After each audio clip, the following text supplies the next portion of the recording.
has to say about all of this. Chris Wilson, a Republican strategist, Kirsten Powers, a Fox News political analyst, Griff Jenkins, a Fox News correspondent, and today's Fox wild card, sitting in the fourth chair, Fox News anchor Greg Jarrett. Good to see you all. Okay. All right, so let me start with you, Kirsten, because you're on the Dem side, and I don't know if you're going to defend Bill Clinton or not, but it seems like he got things under wraps for a while and that he wasn't coming out and showing his emotion, and now that finger wagging is the telltale sign that he's back. Yeah, it did seem that way, but I think it was inevitable this was going to happen again, and I don't think this kind of stuff helps her. I think he does help her when he goes out and campaigns and talks about her and talks about what she's going to do and what needs to happen to the country. When he starts talking all this I stuff about what I did when I was president, to watch that, you would actually think Bill Clinton's running for president, and that does not help Hillary Clinton. But aside from the I issue, Greg, what about the anger issue, the A issue? I know. I mean, it's all over the place. It's not only but it's controversial comments that nobody can really believe, and then he loses his cool. Look, this guy is the human torpedo, and he is sinking Hillary's presidential ship. It's listing badly, and I'm not sure she can write it, and you can trace the free fall of her presidential campaign back to before South Carolina, his racially charged remarks. It alienated voters and it galvanized Democratic Party leaders for Obama. And look at the exit polls where she took a thumping in that state and has never recovered. 60% of the people said Bill Clinton's remarks made a difference. If she's looking for a scapegoat, somebody to blame, look no further than your own husband. And Chris Wilson, GOP strategist, a lot of people said that possibly he angered females. And that was the sect of the population that she could not lose, specifically white females, to Barack Obama. Oh, that's exactly right. It's just it's a sideshow at this point. It's become like watching a soap opera, and no one wants the cast from The Young and the Restless running the country, and that's kind of what he's become.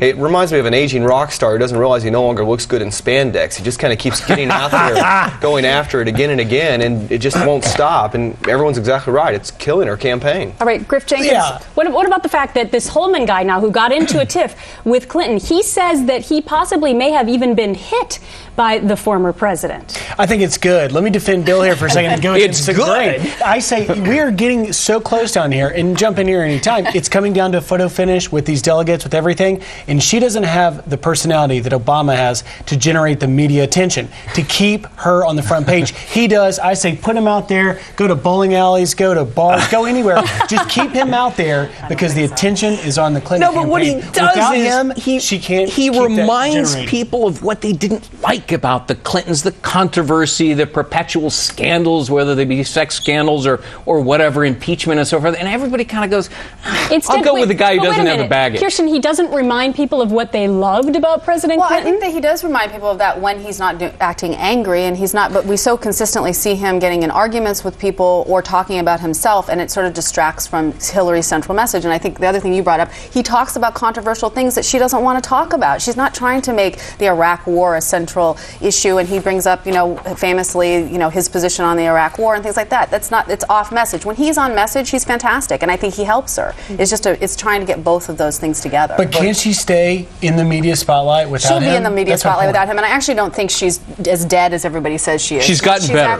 No, but I mean, the campaign isn't as dead as everyone says. Well, a new poll in Wisconsin says that she's actually leading in that poll. And she's she very well could win Texas and Ohio and Pennsylvania. We have to wait and see what's going to happen. Yeah, but she's losing day by day in Texas. I mean, that lead has shrunk now, and the ARC poll has him ahead of Hillary. So yeah, I just think we still don't know what's going to happen, and she still is winning white women. I would say, though, in a change election, you don't want him out there reminding people about the past. It's not helpful to her campaign. Right. I want to ask you a little bit about Barack Obama, because news today that there was possibly plagiarism in some of the speeches. Deval Patrick, who was running for governor in Massachusetts in 2006, they're seeing a similarity in the words now. Greg, not sure if you'd have time to look at this yet. Yeah, I did. But, okay, do you think that it was plagiarism? Now Barack Obama coming out and saying, maybe I should have credited Patrick for these words. It's close, and it's very reminiscent of what killed Joe Biden's first presidential campaign. What was it, 88? He plagiarized a British author or politician,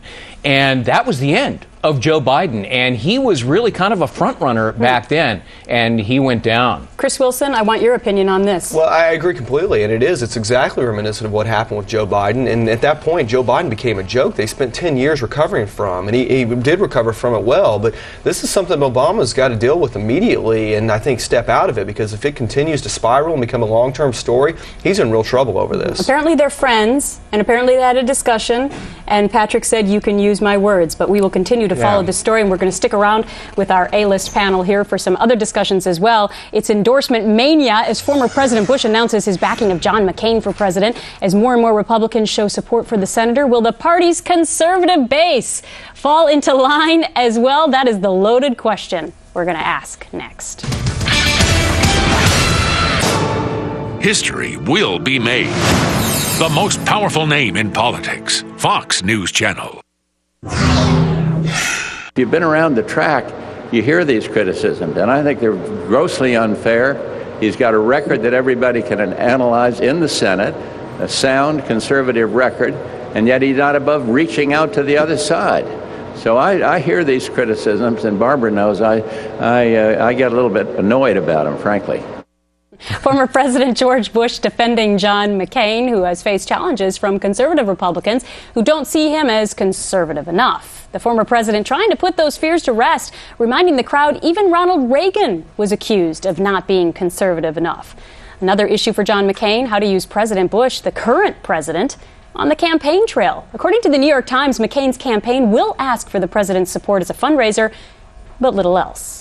Let's see what today's A-list has to say about it all. Griff Jenkins, what do you think about the fact that John McCain apparently wants the former president, hey, go out there and raise a lot of money for me, but maybe not show up with me? Yeah, that seems a little obvious just because, you've got this whole dynamic in where it's a Bush or a Clinton, and we're picking the same pool of the last 30 years from like 5 people. We're a nation of like 300 million.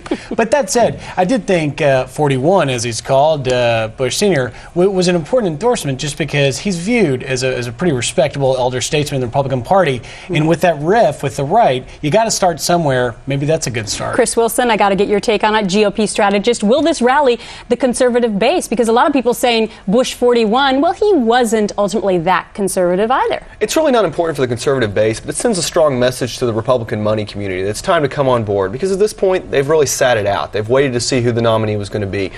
Bush 41 says to those money people who are sitting on the sidelines, come on board, we're all on one ship here, jump on and let's get it moving. Kirsten, the Democrats must love the fact that the Republicans can't come together on this. You still have Mike Huckabee in the race. He says he's going to stick it out. So we're not coalescing the conservative base behind John McCain. I mean, I think it's pretty clear that John McCain's going to be the nominee. And so, I agree. I don't think that Bush Sr. helps him that much with the conservative base. It may help him elsewhere, but he doesn't really need help elsewhere. He needs help with the conservative base. He doesn't need people to tell the public that he's respectable or that he's moderate. Everybody already thinks that. Mm-hmm. And I just don't think there's anybody, frankly, who's going to come forward that any of these people are going to listen to. They're just, is Rush Limbaugh going to change his opinion because some politician gets up and says something? I don't think so. Yeah, I think Kirsten's right. I mean, look, Bush 41 is no Oprah. Too bad for John McCain. And he's probably not going to alter the opinions expressed every day by the radio mafia, as dubbed by Fred Barnes, the Limbaugh, Ingram, Coulter, and so forth. But I think your point, Chris, is really well taken, that it might get social conservatives who have, a reticence about John McCain to get off their duffs come November and actually get out and cast a ballot. Apathy is the Republicans' worst nightmare among social conservatives in November. Okay, now, but what about the fact that the sitting president, Kirsten, yeah. the sitting president, that John McCain's strategy session over the weekend, apparently the advisor said, well, let's have him fundraise for us, but let's not necessarily have him out on the campaign trail. Today, John McCain took that question from the audience, and he says, no, I'd love to have him with me. Well, what else can he say? I mean, when you're put in that situation, you have to say that, but I'm sure Al Gore, if he was asked that question about Clinton, probably had some way to finesse that as well, but Clinton that ended up not working very well for Al Gore, though. Well, it depends on who you talk to. There are people who argue he didn't win because of Clinton not being there, but if you talk to people on the Gore campaign, they can make a persuasive argument in the other way.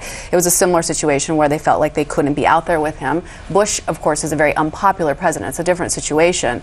But I think that, John McCain at the same time can't be dissing him because the conservative base still, Bush still has pretty high approval ratings among them. Well, that is the one place that Bush helps with is that conservative base. I was going to say, can he go out and rally that on behalf of John McCain? George W. Bush has the ability to go out and get the conservative base activated for John McCain, and that's why McCain needs to keep him on board and keep him happy and say, yes, I do want him out campaigning with me. There are places in America where that does matter. The conservative base is one of them. There are geographic places as well, and so it's an important thing. I wonder if it makes any difference to Mike Huckabee, who's sort of like the guest who won't leave the party, and hey, turn out the lights, I'm going to bed. In Ron Paul, right? Ron Paul kind of suspended his campaign, but the interesting thing about Mike Huckabee, he said, hey, I haven't had any big names endorse me yet, so what's the big deal about this one? The guy is mathematically challenged, to be sure. I thought it was wonderful he went to the Cayman Islands, so I guess he does have a future making money on the speaking circuit. Yeah, we'll give him an A for perseverance, right? It's a vanity contest for him at this point. I guess so. Stick around, A-List, because we're going to move on to another story here, but we want your take on it as well. He says the royal family murdered Princess Diana and his son Dodi. Today, Mohammed Al Fayed takes the stand.